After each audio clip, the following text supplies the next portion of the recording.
All right, so this is going to be another movie review. This one's called Miami Blues, 1990. This is going to be another Karate Man recommendation. This is going to be another lame stream flick. Fred Ward, Alec, Baldwin, Jennifer, Jason Leigh. Real badge, real gun, fake cop. Miami Blues. Rated R. Orion Pictures. Oh, the movie poster isn't that great. The movie's kind of okay, not that great. I'm giving it 3 out of 5 stars. Maybe 3.5 at most. Somewhere in that range, 3 to 3.5. Miami Blues is a 1990 U.S. neo-noir black comedy crime drama film directed by George Armitage, based on the novel of the same name by Charles Willeford. It stars Alec Baldwin, Fred Ward, who also served as an executive producer, and the great Jennifer Jason Leigh from Fast Times at Ridgemont High. I can't remember if Jennifer Jason Leigh gets naked, but I think she doesn't. I could be wrong. She may have gone underneath the bleachers to take off her clothes, but it's been so long since I've seen Fast Times at Ridgemont High. All I remember is the pool scene with the dude whacking off and imagining what's her name taking off her bikini. Phoebe Cates was the only naked scene I remember from Fast Times, but Jennifer Jason Leigh gets naked in this one. Not enough, apparently. It was just a tease because we don't see her get naked again. This movie wastes no time with her in just her panties.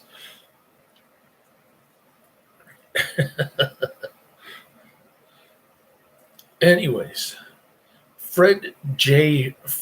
Fringer Jr., who asked to be called Junior, a violent sociopath and self-described thief who steals from other thieves, is recently released from a California prison, and he starts a new life in Miami, doing the same exact thing. Before leaving the airport, he steals luggage, and he unintentionally kills a Hare Krishna by breaking his index finger. Junior checks into a hotel, and Junior hooks up with Susie Wagoner, a naive part-time prostitute who is a student at a community college. Oh, man. And she's got short hair, and she's the great Jennifer Jason Leigh. Did I have a crush on her back in junior high school, man?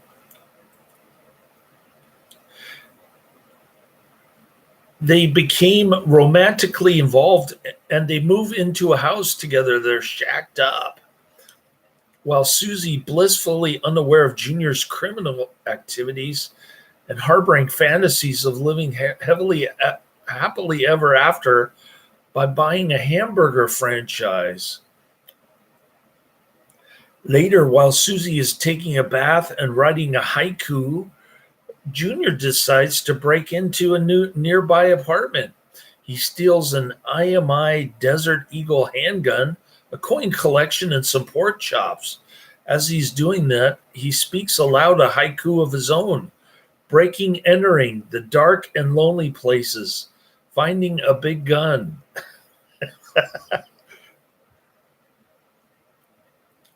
This movie does have its moments of dark humor, but apparently I missed most of them, or I wasn't paying attention yesterday because I had so much stuff to do on my relaxation day. I got my stool kit, which I promptly destroyed for no apparent reason. I'm gonna tape it back up at work. I need tape, man. Tape up this box that I'm supposed to return with my poop in it. Oh man. Then I had that last minute TB test on my arm. I think my arm is healed. I don't see any blood spot here. Anyways, after that, I picked up my son and we did the 40-minute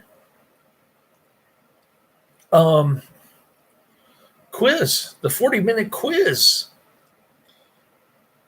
from Pastor Father Ilo, the neocon warhawk, evangelical Republican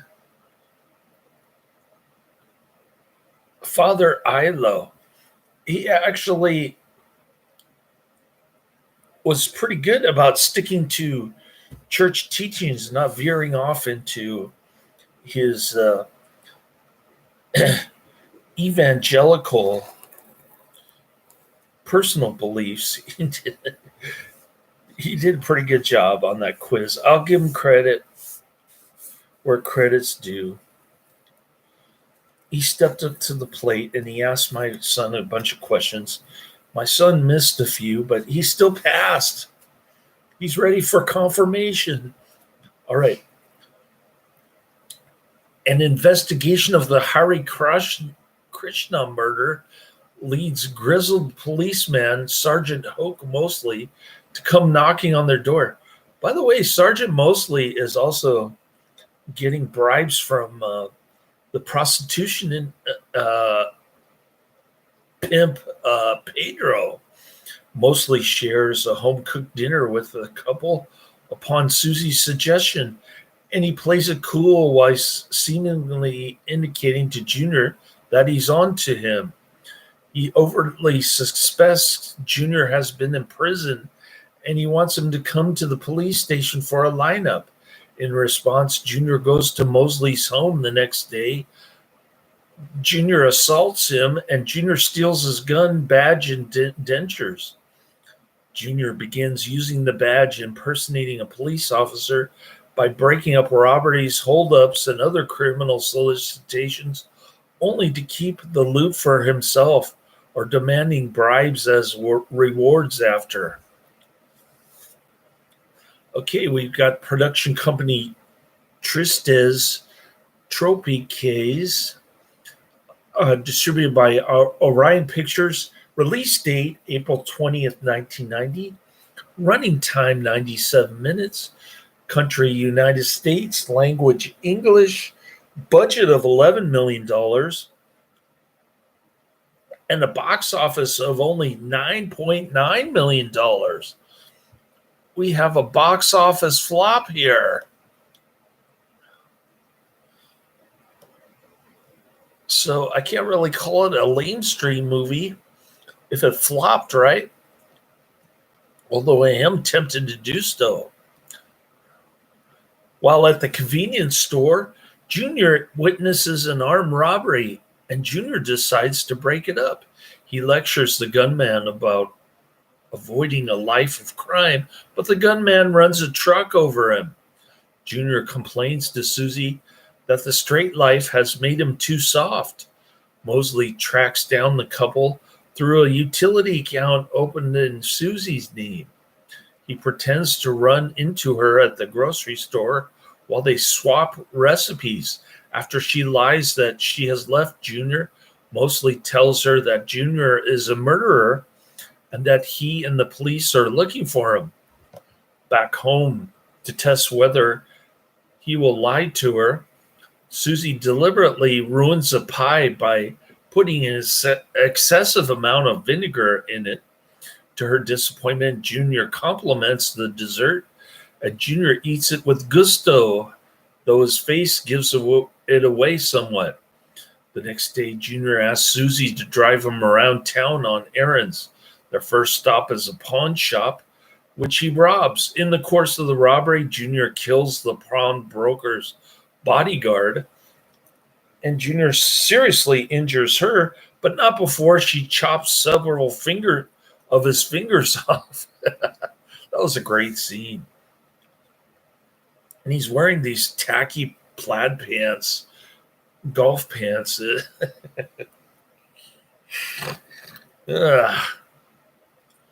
This movie does have its moments, although it is a bit silly and ridiculous.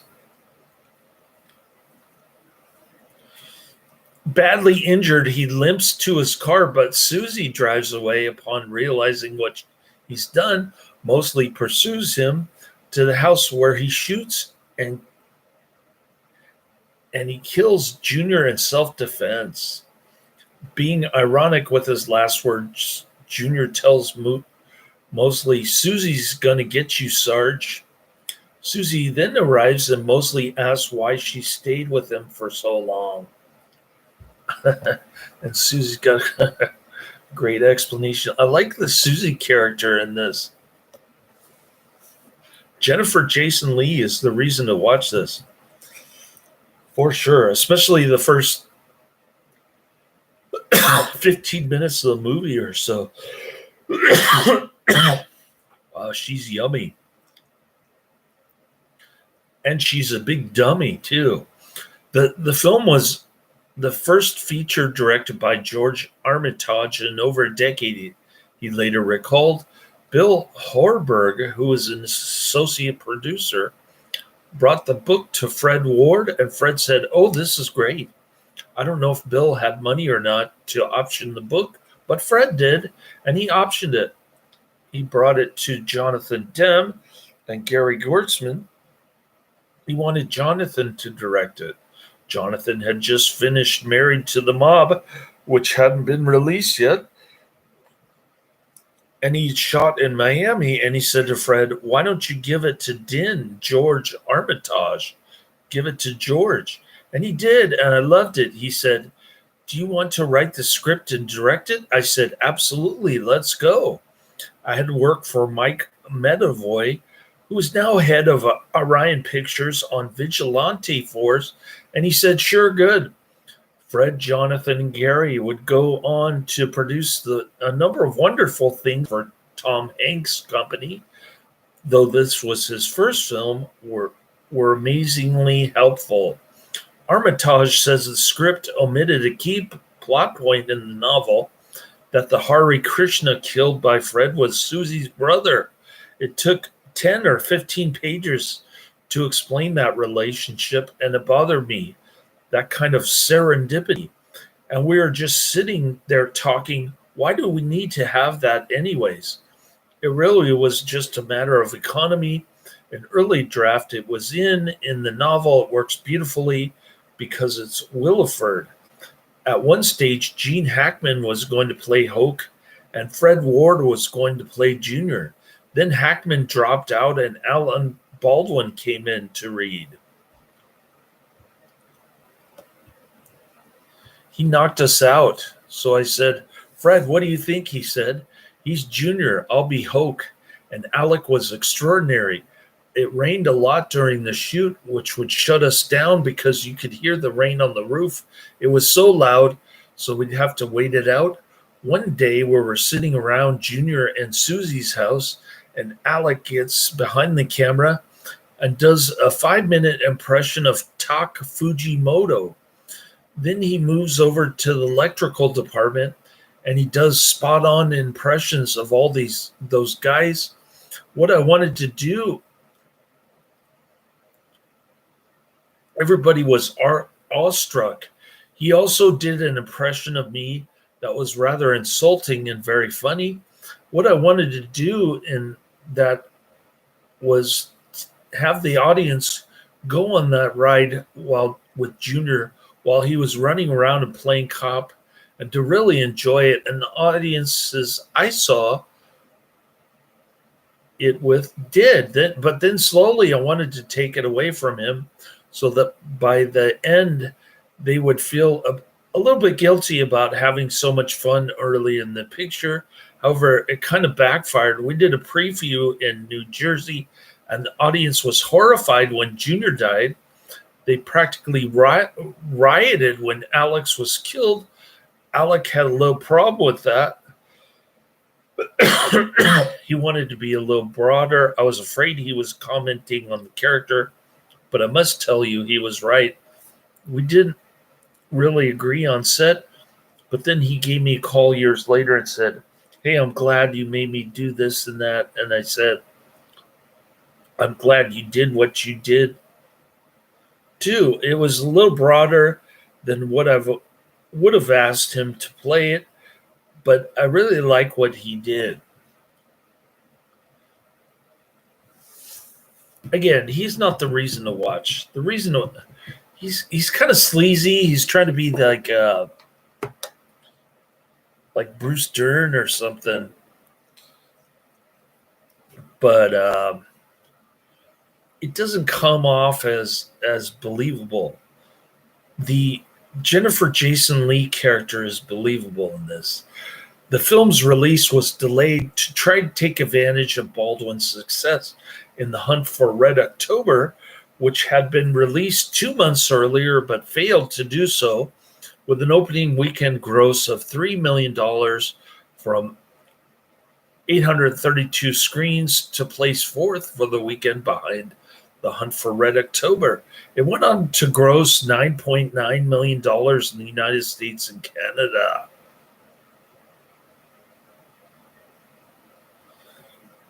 On the review aggregator Rotten Tomatoes, the film has an average rating of 85% based on 26 reviews. That's pretty high. I'm giving it 70%. The website consensus reads, laced with hard-boiled thrills and pitch-black comedy, Miami Blues delivers a disarmingly off-kilter crime caper. On Metacritic, it has a score of 72 out of 100, which is closer to my rating, based on reviews from 27 critics indicating generally favorable reviews. Audiences surveyed by CinemaScore gave the grade a low C on a scale of A to F. That's pretty low, but it's close to my rating again. Janet Moslin of the New York Times wrote, Miami Blues is best appreciated for the performances of its stars and for the kinds of funny, scene-stealing peripheral touches that keep it lively even when it's less than fully convincing. Yeah, you can say that again. Roger Ebert of the Chicago Sun-Times gave it a 2 out of 4, and Roger Ebert wrote, they're looking for the right tone in Miami Blues, and they don't find it very often, but when they do, you can see what they're looking for. Yeah, if it was more consistent and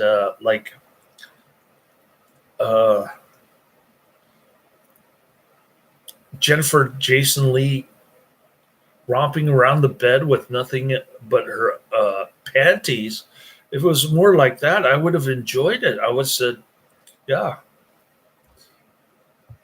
highly recommended, check it out. But at this time, it was just all a big tease. For her role in Miami Blues and the film Last Exit to Brooklyn, Jennifer Jason Leigh won the award for Best Supporting Actress from both the New York Films Critics Circle and the Boston Society of Film Critics. We're going to the Spirit of the Sky.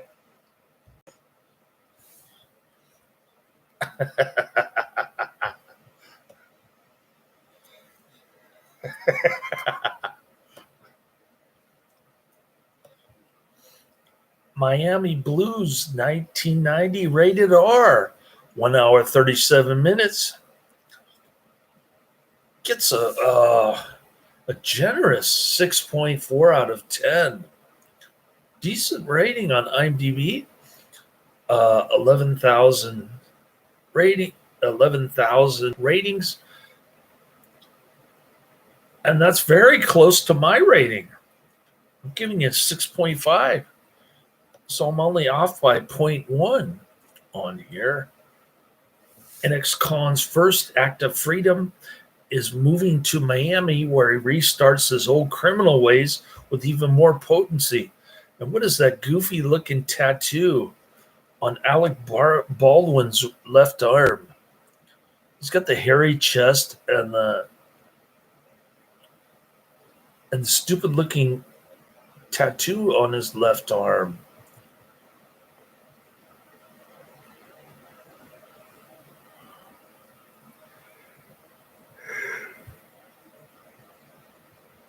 All right, here's a review from Info Freak. The title of the review is "This black comedy quirky crime thriller is one of the most underrated." Hey, that's Karate Man's favorite word. Underrated. But gets a 6.4. How is it underrated? Come on. Is everything underrated?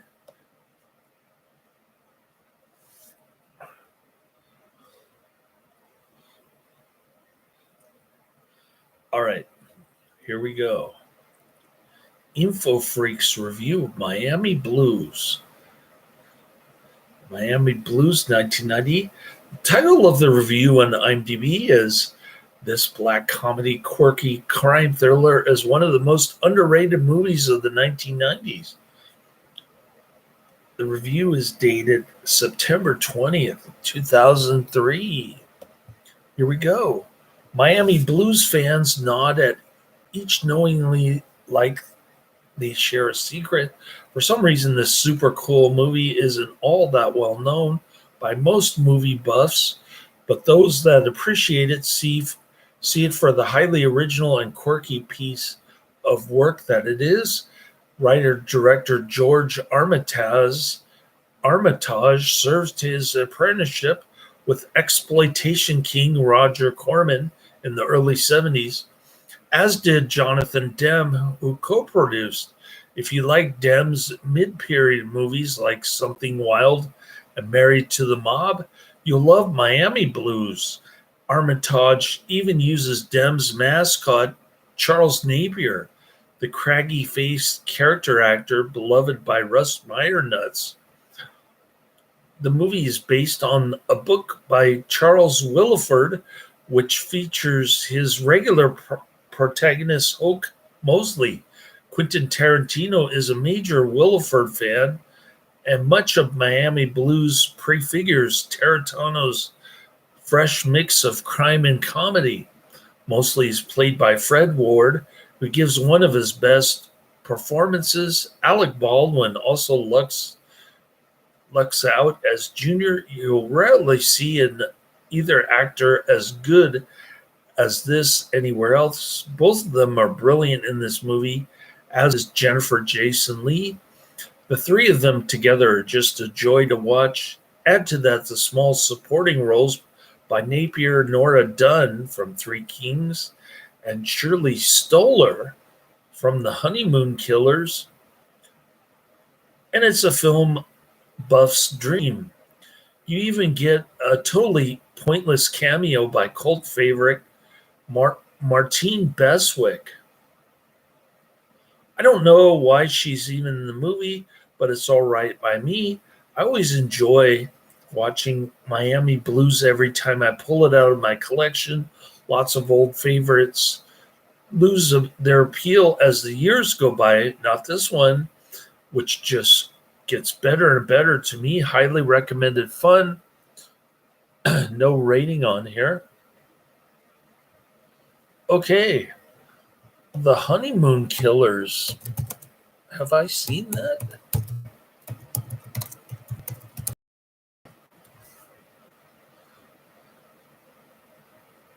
Yeah, I've seen the Honeymoon Killers. So I'll put Shirley Stoller in the description. She played the fat woman in 1970, The Honeymoon Killers. I guess she was the pawn shop owner. And this one came out 20 years later. Shirley Stoller. Got to give her credit in the description. All right, so I'm going to go back.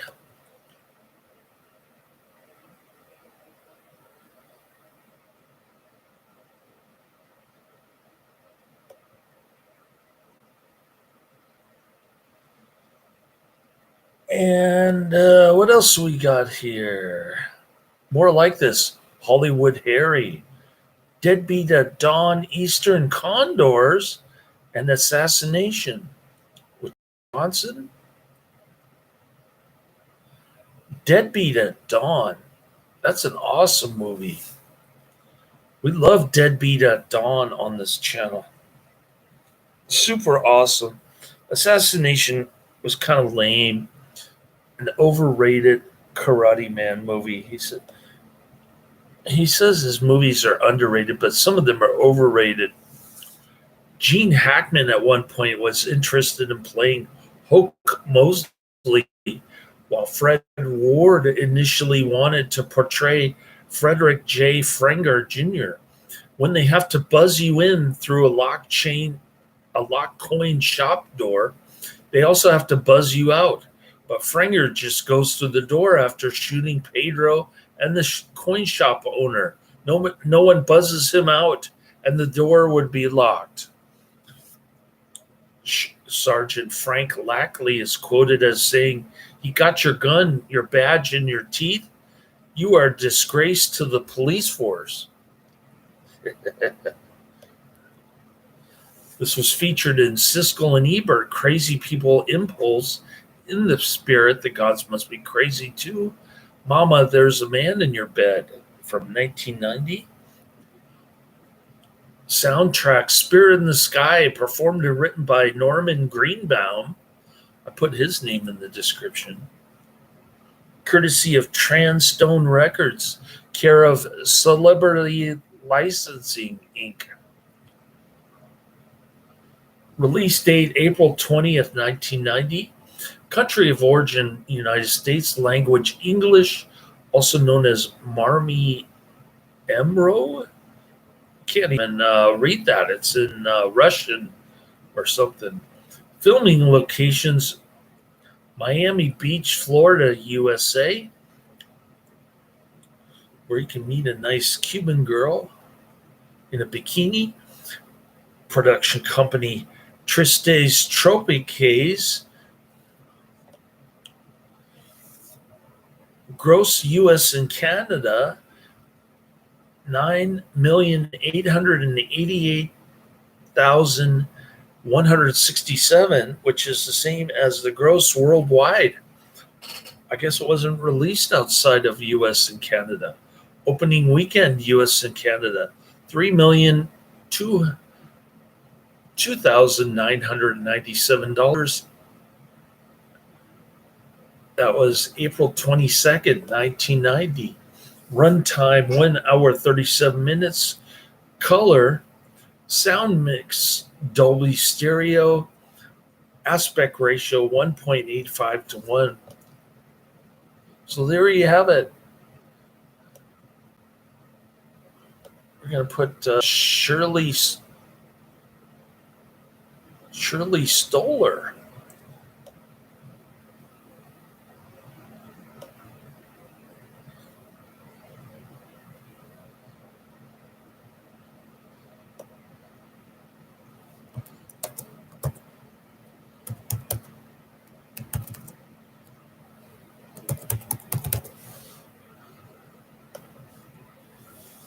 All right.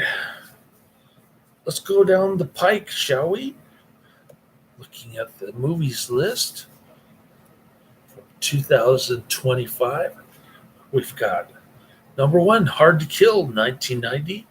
Number 2, Mr. and Mrs. Smith, 1941. And number 3, Free, A Journey into the Inner Self, 2023. So those are the next 3 coming up down the pike.